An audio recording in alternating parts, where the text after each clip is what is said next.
आषाढी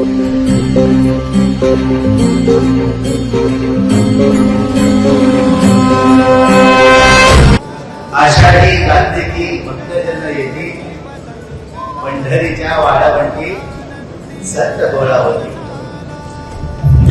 आपल्या गोमंतकात पूर्वापार आषाढी आणि एकादशी, कार्तिकी एकादशी, पंढरपूरच्या पांडुरंगाला आळवण्याची जी पद्धत आहे, हा संस्कार किंवा ही संस्कृती अनंत काळपासून आपल्या गोमंतकात चालू आहे. विठ्ठलापूर साखळी येथे पांडुरंगाच्या दर्शनार्थ मोठी रांग लागते. अनेक राज्यांमध्ये अनेक प्रांतांमध्ये लोक जी आहेत ती पंढरपूरच्या पांडुरंगाला गोव्यात आपल्या साखळी येथे वाळवंटावरती पंढरच्या पांडुरंगाला बघण्यासाठी लोक येतात. त्याची आख्यायिका चांगली वेगळी आहे. पण हा जो सण आहे सनातनीयांचा, हिंदू धर्मीयांचा, हा पंढरपूर घराघरामध्ये तयार झाला. घराघरामध्ये पांडुरंग वास करतो याची साक्ष देतो. आणि फक्त पंढरपूरला नव्हे, फक्त साखळीला नव्हे, फक्त जगन्नाथपुरीला नव्हे, तर जिथे जिथे सनातनी हिंदू वास करतो त्या देशात आणि परदेशात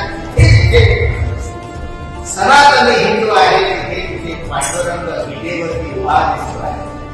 आणि असा हा विटेवरती उभा असलेला पांडुरंग हा जनसमुदाय मला मोठा टाहो करून सांगतो आहे की हो आम्ही पंढरीचे वारकरी, आम्ही सनातनी हिंदू, आपल्या देशाला, आपल्या धर्माला ज्या ज्यावेळी गरज लागते त्या त्यावेळी हा सनातनी पेटून उठलेला आहे.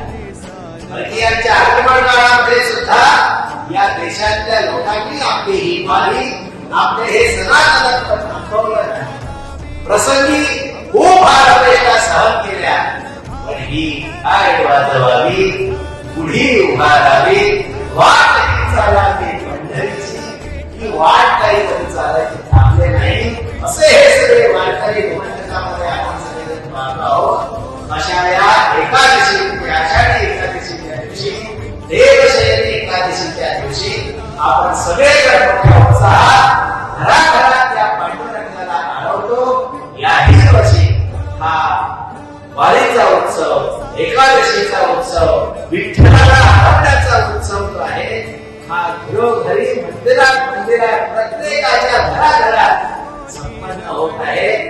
ही वेगळीच क्रांती आहे. सगळ्यांच्या घराघरामध्ये एखादा 2-4 वाहन आहे, तरी सुद्धा वारीला जायचं तर गाडी घेऊन नव्हे, आपली जी दुचाकी आहे ती घेऊन जायची. दुचाकीमध्ये 2 पाय, हे पाय जे आहे ते चालण्यासाठी भगवंताने हे चालायचं. हे पाय तर पंढरपूरच्या पांडुरंगाला घेऊन जायचं. म्हणून आपण जी पावलं टाकतो ती प्रदक्षिणा मानलेली आहे. सो प्रदक्षिणेच्या माध्यमातून आपण देवाचं सगळं काम येथे करत आहोत असा त्याचा अर्थ आहे. म्हणून या 2 पायाने आजही लोक जे आहे दूर किलोमीटरच्या किलोमीटर पायवर पंढरपूरच्या पांडुरंगाला भेटायला जात आहे. असा हा दिसायला काळा दिसला तरी नावासारखा पांडुरंग आहे. देवाची वारी उभा क्षणधरी, मुक्तीचारी साथी. अशा या देवाच्या वारावरती आपण सगळे उभे राहूया आणि क्षणभरात परमेश्वराच्या कृपेने आपण मुक्तीचा आनंद सुख सोहळा अनुभवूया. एकादशीच्या या पवित्र पर्वावरती आपणा सर्व हिंदू धर्मीयांना खूप खूप शुभेच्छा, खूप खूप आशीर्वाद. बोला